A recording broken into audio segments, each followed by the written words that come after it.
Hi, my name is Kaylee Mama, and I am presenting on the topic of women in agriculture. It's called Women in Agriculture versus Then versus Now, but it is a more specific look at the progression of women in agriculture and generally is there to answer the question of what are the roles of women in agriculture and how have they evolved over time in America. So I think the best place to begin, of course, is the introduction.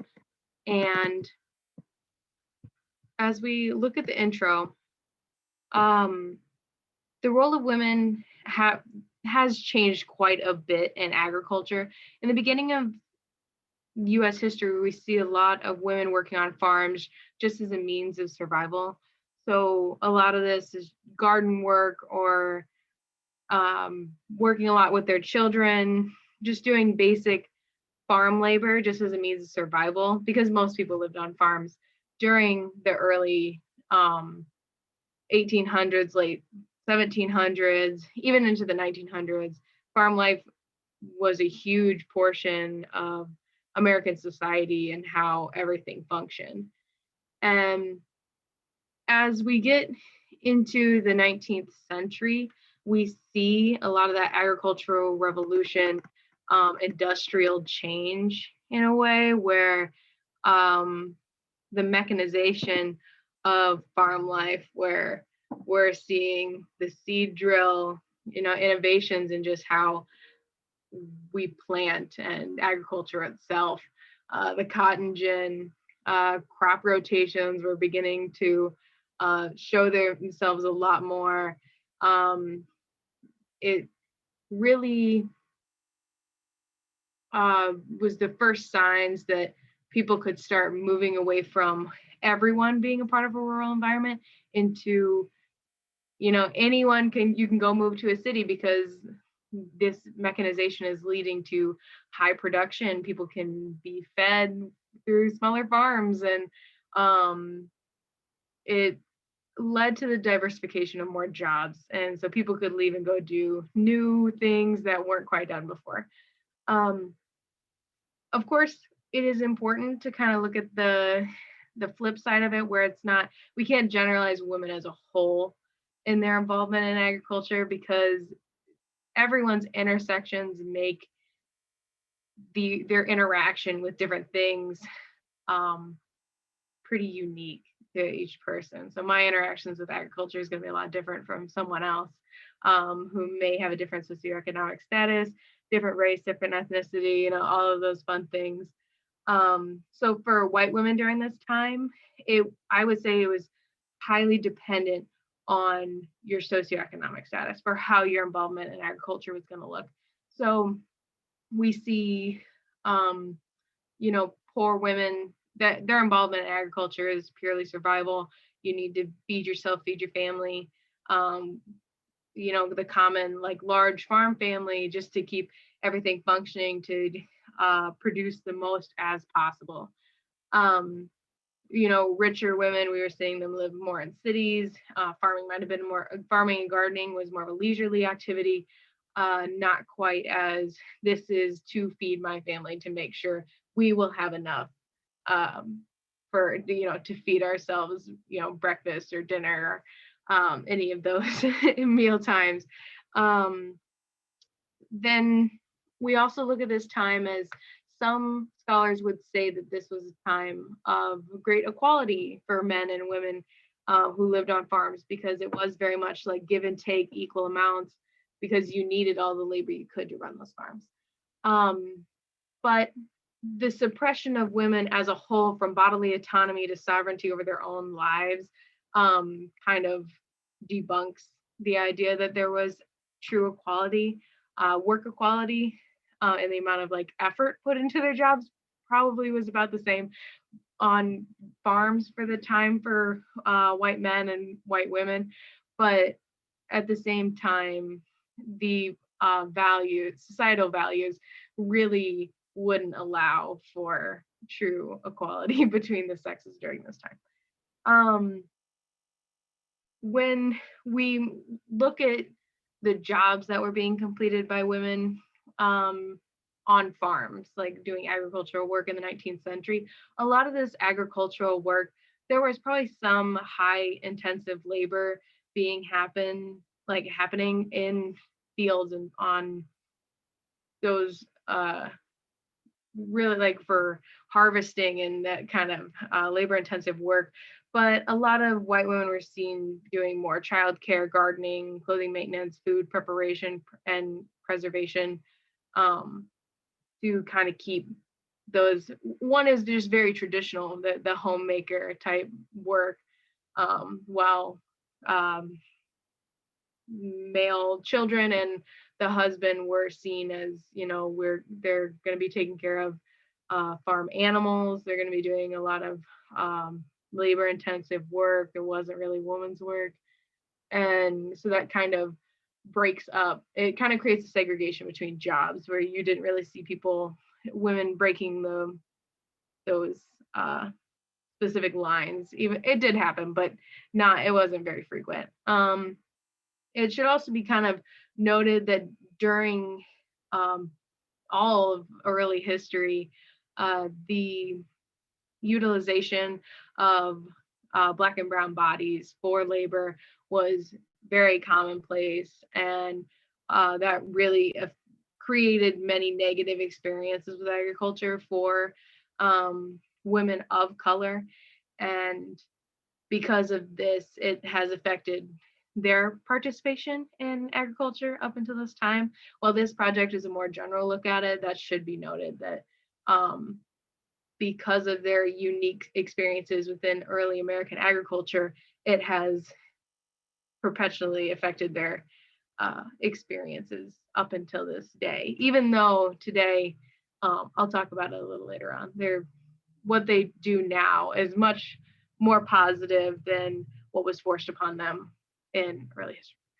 So late 19th century, we were seeing a lot more movement and migration of people to what we now call the Midwest, which is the biggest agricultural center in the United States as far as like crop production goes. It's very fertile land and perfect for crops and growing food, while more open plains areas like Texas is perfect for ranching and cattle farming. And every state kind of has their own perfect agricultural product that they can grow.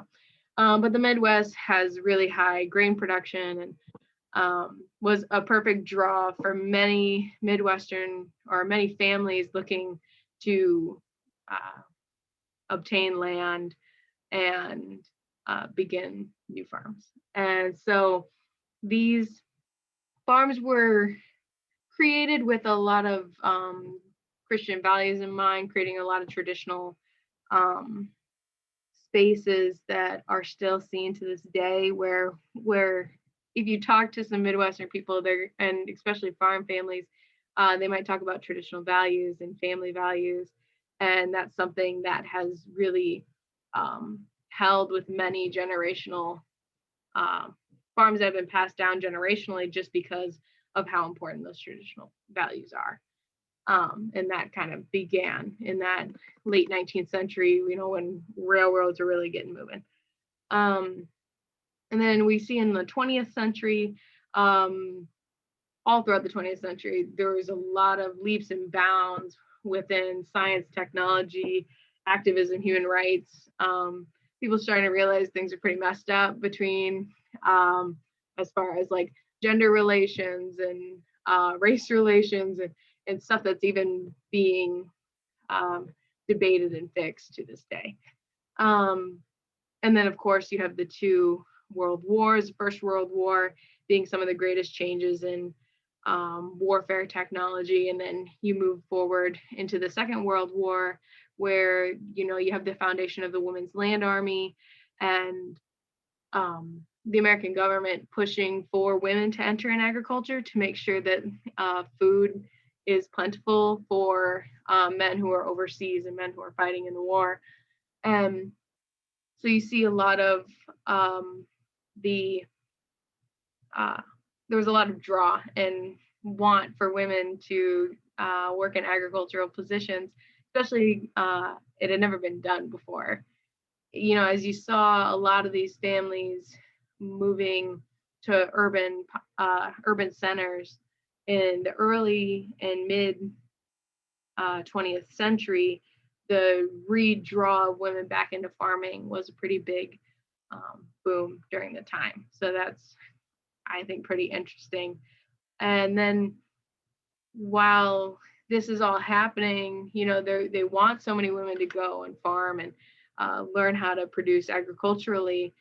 And some Black women are signing up for the jobs and they want to help produce. All women of color are wanting to help with the war effort.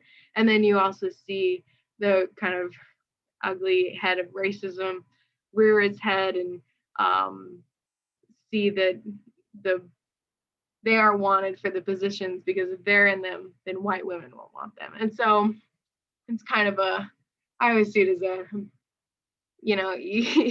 if you're going to be advertising for the job, as many bodies would be perfect. But,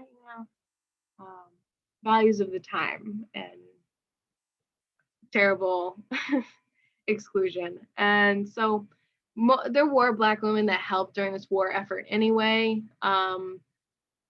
There's one in mind, and I can remember her picture, that she helped raise tobacco to make sure the boys still had their cigarettes, I guess.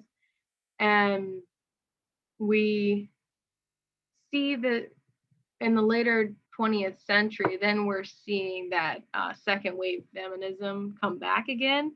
And with it, there is so many, like, following kind of that critical point, when you see the Vietnam War and all these other massive, almost human rights events happening, that's when we're getting some of these other really influential women, which I have one of them up here.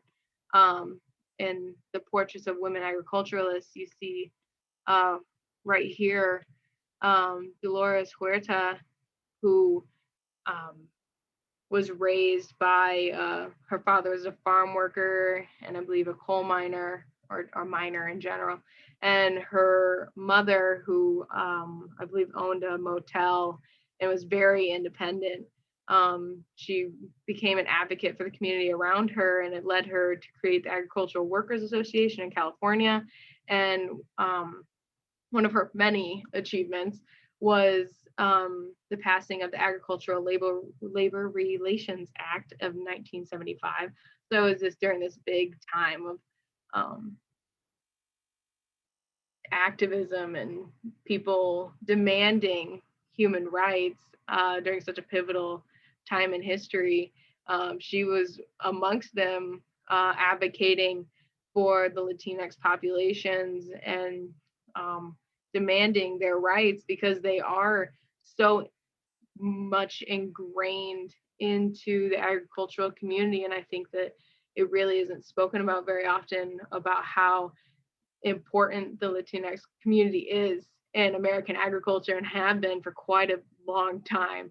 And she was a huge part. Well, she may not have been a farmer herself, the influence she had on agriculture as a whole has been huge, and just advocating for agricultural worker rights. Above her, you can see a picture of Ada Howie, who was a influential female dairy farmer of the early 20th century. And she was known to actually sing to her cows, which that's what this picture is from. A magazine article went old viral in newspapers, and everybody just loved the concept that she would play her mandolin for the cattle out there. And I think while that is adorable and wonderful, she's severely underrated for her innovation for the dairy industry, because this was during a time where cattle comfort wasn't really a thing. So now what makes the US so prevalent in a lot of the animal production industries is the discovery that animal comfort and how nice of an environment an animal is raised in can be really influential on the quality of any of the products that they produce, whether that be beef or milk or whatever you're looking for. If you can provide a safe, clean, stress-free environment, you're going to see that the animal is going to produce a lot more of what you want from it.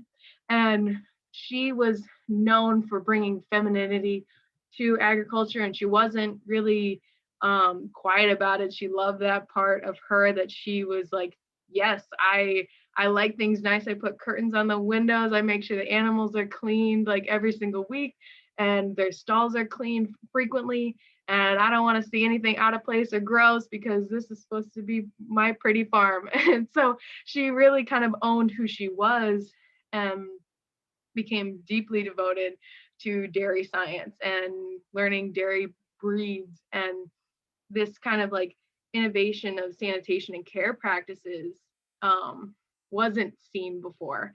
And some statements were saying that the mere production of her cattle was nearly like quadruple any surrounding farms in the area, and she was just doing it as a hobby. She wasn't trying to make a huge profit off of it because she came from such a rich family already.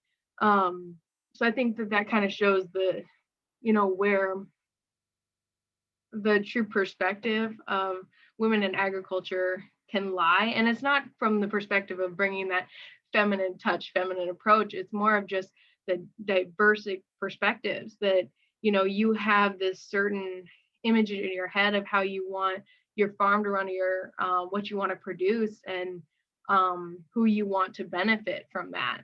And while Howie was just looking to create a beautiful farm where her son could do a little dairy research and she could just have fun with her cows, you see Huerta, like her involvement in agriculture came purely from her advocacy side and who's the community that she wanted to fight for. And we keep moving down through these different portraits.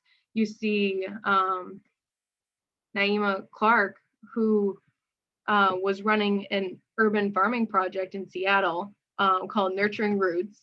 And she really wanted to get more people of color engaged in sustainable agriculture, kind of around that systemic oppression and food, to get food justice. And there's many organizations run by Black women just like Clark that are fighting kind of the good fight for Black populations because of all the statistics showing that there's more chronic illness, there's more disease, there's more cancer, there's more problems in these communities because of these food disparities, these health disparities, and they're recognizing these problems and they're taking active action against it. They're saying this is wrong and we need to do something about it to benefit our people, our communities, and this will no longer stand. If you look at Kelsey Ducheneau, she is a fourth generation to run the DX Ranch on the Cheyenne River Sioux Reservation. And she does raise beef cattle for sale, so she's a cattle rancher. But she also works with Project Help that utilizes horses and activities with horses with youth. And the youth will ride them and learn life skills and leadership and gain confidence in a way to benefit them for the long term. She's also the Natural Resources Director and Youth Programs Coordinator for the Intertribal Agriculture Council. And again, she's carrying on the legacy of the mothers before her, as well as creating a beneficial space for other Indigenous people around her. So a big portion of what you see women in agriculture today, while 200 years ago, a lot of women's involvement either was survival or forced labor, and you're seeing it being mandatory in a way where the women over in the portraits are either they're benefiting their communities. They're making active decisions to say, I'm going to change agriculture in this way. I'm going to use farming. I'm going to use gardening in such a way that's going to benefit the people around me. And you see this so commonly as you like research more and more women as they want to be involved with their communities. They want to be interacting with people and bettering agricultural science as a whole. And, you know, we look at as far as the today's statistics of just women in agriculture. So the first graph right up here, we're seeing so gender diversity is increasing. Well, it's not equal by millions. It's still on the rise. While from 2012 to 2017, the male population of producer or farm operators is decreasing, while the female population has increased by quite a few, like 100,000. And this is going to be a trend that will continue. Women have a gaining interest in agricultural science. And this is just women that are operating farms. So the agricultural involvement could be anywhere from, you know, selling seed to all these component parts that help agriculture run as a whole. So you have all these supporting jobs for just the farming community that women can also be involved in. And so that's why I think also some of these statistics are under, if you had statistics for those other careers and you're building upon like all these agriculture related jobs, you're going to see a lot more women participating in agriculture in different capacities. One thing that, of course, like these little bars are so small on the racial and ethnic diversity of the female operators, but I do think it is very encouraging to see the increase in numbers from 2012 to 2017. And especially within these Native communities, then Black communities, Asian communities, all of these communities, to see increases in women's involvement, it's supremely encouraging that more women are finding power through agriculture and growing food for their communities. Kind of like what I said, where you see a lot of these Black women in agriculture joining to benefit communities and creating equal access to food. The Latinx population, there's a lot of interesting research coming out right now talking about how, like, you know, they make up 83% of field laborers, but they only own 3% of farms. And we're seeing some of these statistics growing and changing just from the aspect that, you know, as some farms get sold right now with kind of the struggles of being an agriculturalist and a farmer, that most of these farms are either being picked up by larger corporations, but some people are seeing them purchased by some of these Latinx individuals, which is encouraging for the diversity of agriculture as a whole. It is also kind of important to note that due to discrimination and, you know, citizenship privilege, some Latinx individuals do not fill out the census, and I think that leads to a lot of missing documentations for their contributions to agriculture as a whole. The growing amount of Indigenous women as farmers is really encouraging.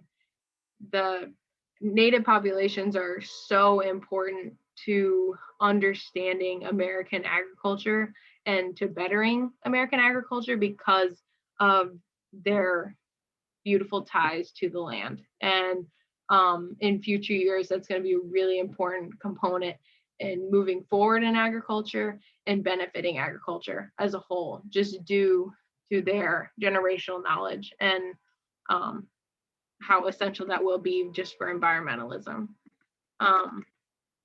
You know, the power of women in agriculture, like their power has grown. They've gained a lot more access to different careers and more choice. While populations do seem very small in some of these fields, it's important to recognize that there's been some extreme change and it's been amazing. You saw Ada Howie living in an environment where, agricultural life in Wisconsin is, and almost everyone who lived there was a part of a farm unless you were living in one of those big cities. And her involvement, while it may not have been normal for a woman of the time, she created so many different innovations that really weren't recognized. Dolores Huerta, through her involvement through agricultural activism, is still an essential part of the agricultural community to making sure that there's equal access and people are being treated properly by the system, and how can we provide safe and decent agricultural jobs to workers who are essential to its function. Then you see Naima Clark using agriculture for food security and to benefit the health of her community as a whole. And Kelsey Ducheneau, who is carrying on the tradition of generations of women in her family by raising beef cattle and supporting local youth.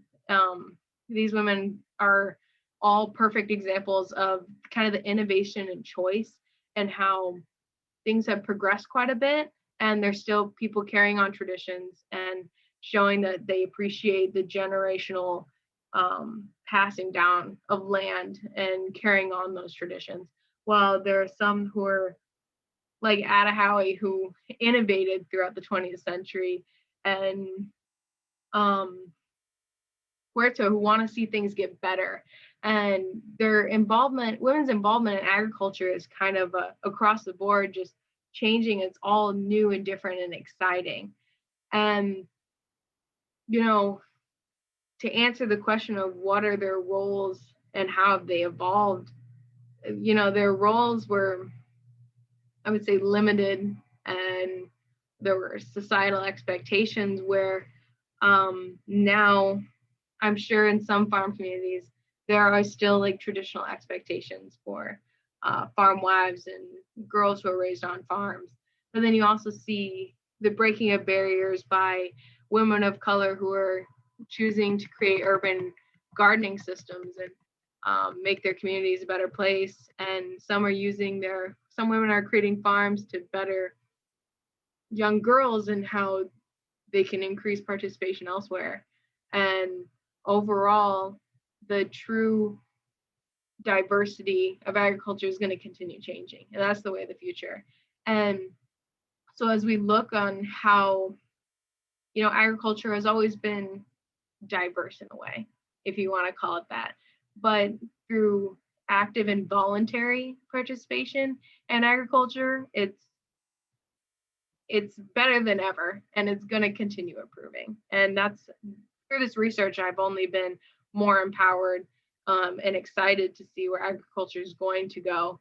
And overall, I think that it's essential to understand this, because then if you can see where everything began and you can see where it's going, then supporting local women as they choose to farm, and in our smaller communities, or when you visit the farmers market, that the diversity of women in agriculture was once so limited and choiceless in a way, where now when women are creating their own farms and creating their own agricultural jobs and choosing what they want to do, it's come a long way, and it's exciting to see. And this research was truly exciting for me to get to take a look at over the past few months, and really makes me impassioned for continuing my work in agriculture. So thank you for watching, and hope you have a great rest of your conference.